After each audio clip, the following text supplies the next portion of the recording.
Welcome to your ultimate guide on adding bots in Valorant. Let's level up your practice.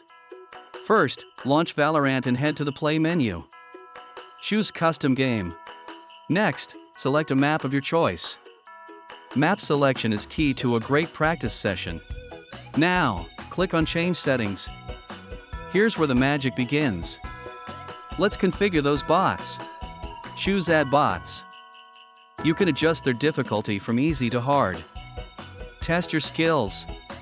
Finally, click Start Game and enjoy battling it out with those bots for practice. Try different strategies against bots.